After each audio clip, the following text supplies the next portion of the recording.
With Super Mario Maker 2 out, June ended on a massive bang and opened the floodgates for way too many Nintendo Switch games coming in the second half of 2019. First out is July, and trust us, this summer you will enjoy some truly big titles from Nintendo, third parties, and indies on your Switch, besides endless stages in Super Mario Maker 2. But before we get over to the first game, do be sure to leave us a like on this video as it required a lot of work. Plus subscribe and press the notification bell for more Nintendo Switch videos. Our first game comes out as soon as July 2nd and is the remaster of Red Faction Guerrilla, which again is the sequel of Red Faction. Developed by Kaiko and Volition, priced reasonably at $29.99, and placed 50 years after the first Red Faction, Guerrilla is a third-person, open-world action game set, as the title suggests, on planet Mars. Here you play as an insurgent fighter in the Red Faction against the Earth Defense Force, which is out to oppress the inhabitants of Mars. Anyways, this game series is famous for its destructive gameplay and how this one in particular is truly physics-based, and is complemented with a high-paced combat with lots and lots of destruction. In a way, you could say this could have been Michael Bay the video game, only that this has a bit more substance to its core. Still, it's explosive. The only downside is that this is a remaster of a rather old 2009 game, and that this version of the game was launched last year on the PC, PS4 and Xbox One, before the Nintendo Switch. And though the graphics may be a little last gen, the true physics-based gameplay was way beyond its time.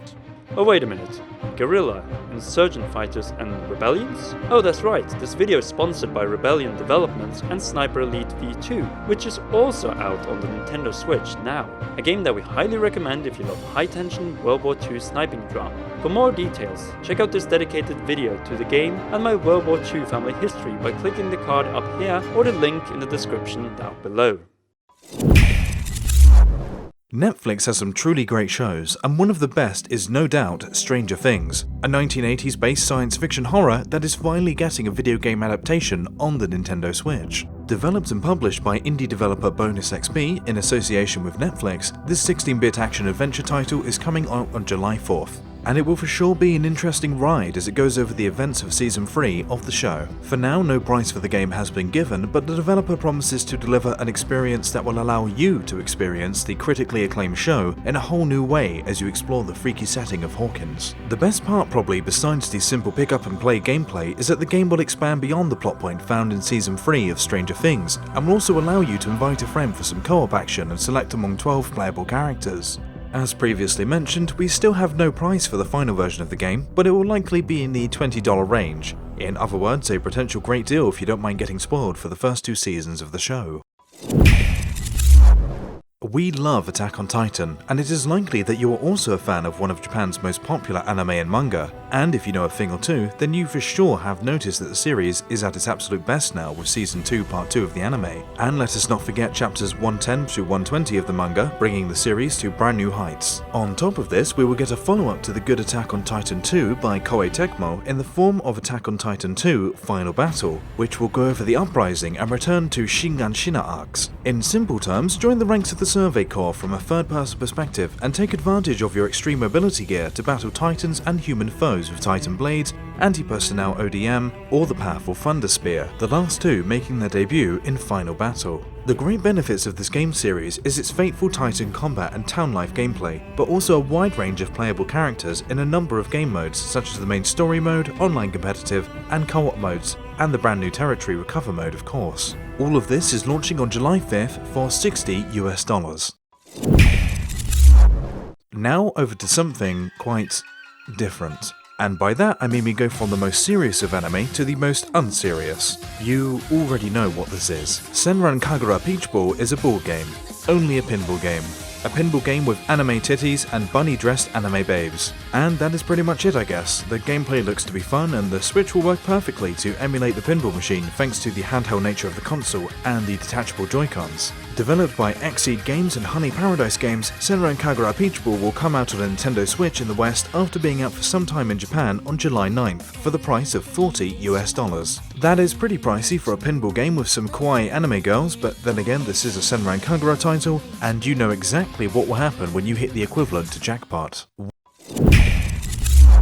One of our channel's symbols is an eagle, and our YouTube network Screenwave Media, together with PixelNix, have developed Eagle Island, a 16-bit action-adventure platformer. This game, coming out for the Nintendo Switch on July 11th for $20, will let you play as Quill and his owl companion Koji, and together you will explore the locations of Eagle Island. These will range from deserts, dark tombs, frozen mountain regions, and tropical jungles on the way to locate the guardian eagle Armora and finally save a lost friend. Throughout this adventure, you will make your way through small and massive foes, including some very impressive boss fights with beautiful particle effects that will for sure deliver a memorable experience. And as we have already told you, we have big faith in this game as we have known about it for quite some time now, and even tried it on one occasion. Seriously, pick up this title when it launches on July 11th. You will not regret your decision.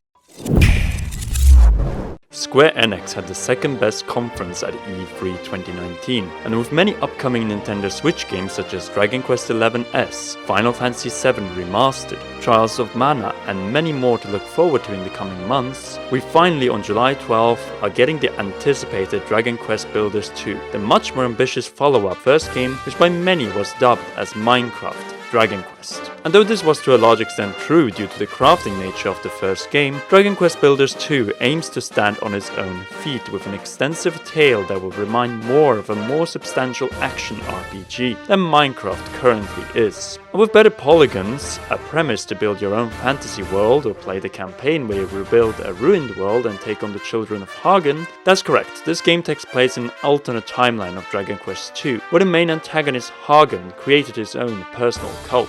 Even so, a better story mode is only the beginning, since Dragon Quest Builders 2 will offer a number of gameplay enhancements, including the possibility to create slopes, just like what is the case in Super Mario Maker 2. Needless to say, this game has tons of potential, and is a title you should definitely consider after the game launches for $60 US.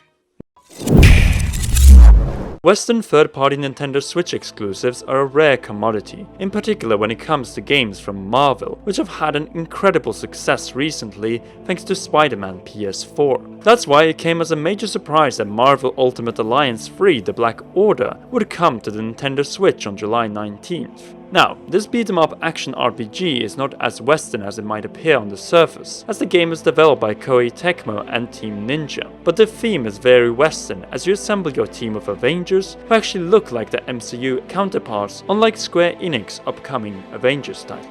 Anyway, there's way more to this game than the Avengers and the Guardians of the Galaxy fights against Thanos' Black Order, as Ultimate Alliance 3 will also feature the X-Men, Deadpool, and even characters such as Elektra and Ghost Rider. In total, well over 35 characters will be playable in the main roster. With such a large cast, there is no surprise that you will be able to upgrade entire teams. And if that wasn't enough, future paid DLC will bring additional characters and content from IPs such as the Fantastic Four, additional X-Men and Marvel Knights. This plus online or co-op gameplay on a single screen sounds indeed like a really good deal for $60 US. Bethesda and id Software has since 2017 brought some of the best shooters in the recent years to the Nintendo Switch, from the universally acclaimed reboot of Doom to Wolfenstein the New Colossus, and now, while we wait for the release of Doom Eternal, Bethesda is bringing Wolfenstein Youngblood to the Nintendo Switch on July 26. And just to clarify, this is a spin-off first-person shooter sequel set 20 years after the events of Wolfenstein the New Colossus, and is a prelude to Wolfenstein 3, which is currently under development, similarly to what Old Blood was to the New Colossus. BG Blazkowicz is missing after a mission in Nazi-occupied Paris, and his twin sisters Jess and Sof are sent to locate their father and support the French resistance to finally, in the 1980s, liberate their country from Nazi German occupation. Will they succeed? For $30 we'll be able to find out playing as either Jess or Sof. In the single player with an artificial AI sister, or join forces with a friend in the first Wolfenstein co-op experience. This, and being way more open-ended in its level design than any Wolfenstein game prior, makes it so that we can't wait to try Wolfenstein Youngblood ourselves.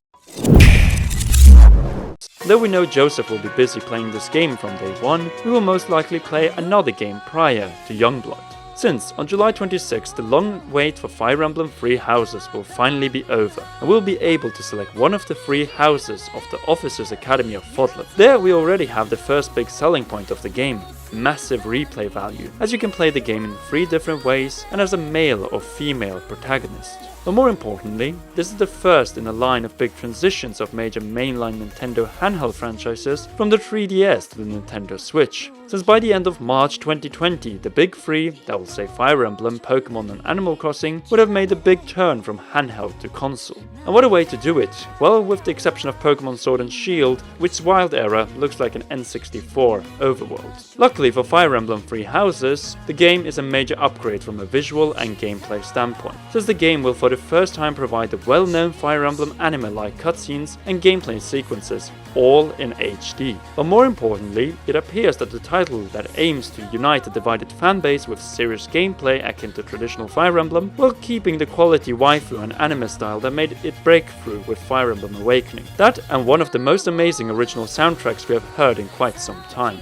The E3 trailer for the game may have spoiled a little too much, so we will not go any further into details than stating that the peace in Fodlan is fragile and dependent on the Church of Soros, with unknown intentions. In other words, we better brace ourselves for war with one of the houses after paying $60 for Fire Emblem 3 houses on July 26.